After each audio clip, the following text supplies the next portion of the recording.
মুন্সিগঞ্জের সিরাজদিখানে মিথ্যা, বানোয়াট ও অসত্য তথ্য প্রচারের প্রতিবাদে সংবাদ সম্মেলন করেছে লতবদী ইউনিয়ন যুবদল।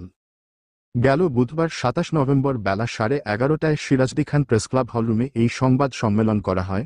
সংবাদ সম্মেলনে লিখিত বক্তব্য পাঠ করেন উপজেলার লতবদী ইউনিয়ন যুবদলের আহ্বায়ক শেখ আব্দুর রহমান রানা। আমরা সিরাজদিখান ইসামতি নদীর উপরে যে ব্রিজটি, এটা একটি নির্মাণ কাজ আছে নির্মাণ করার জন্য। সেই কাজ শুরু হওয়ার পর আমাদের লতবদী ইউনিয়নের এ সময় তিনি বক্তব্যে বলেন, রাজদিয়া কমলাপুর ইছামতি নদীর উপর ব্রিজের মেরামত কাজের জন্য ২০ দিন মানুষের হাঁটা ও সকল যানবাহন চলাচল বন্ধ ঘোষণা করা হয়।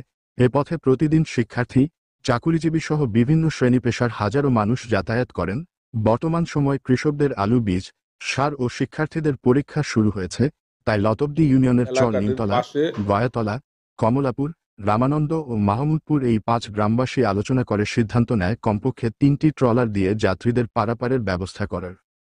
সেই সুবাদে পারাপারের ব্যবস্থা করা হয়। প্রথম ৩ দিন যাত্রীদের নিকট থেকে ১০ টাকা করে ও শিক্ষার্থীদের ফ্রি পারাপার করা হয়।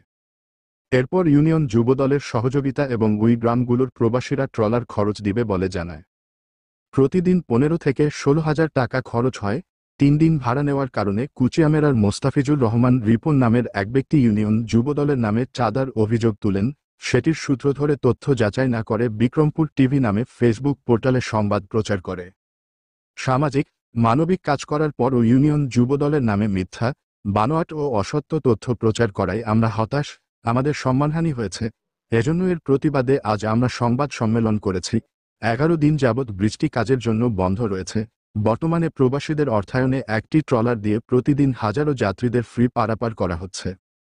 সংবাদ সম্মেলনে উপস্থিত ছিলেন উপজেলা যুবদলের প্রাণী ও মৎস্য বিষয়ক সম্পাদক মোহাম্মদ আরিফ শেখ, উপজেলা জিয়া পরিষদের সহ ক্রীড়া ও সাংস্কৃতিক বিষয়ক সম্পাদক মোহাম্মদ আক্তার হোসেন, লতবদী ইউনিয়ন যুবদল নেতা মোহাম্মদ তারা মোল্লা, মোহাম্মদ লেহাজুদ্দিন, মোহাম্মদ সেলিম মুন্সি, ফয়সাল মোল্লা, লতবদী ইউনিয়ন ছাত্রদলের সাবেক সভাপতি মোক্তার হোসেন সহ আর অনেকে।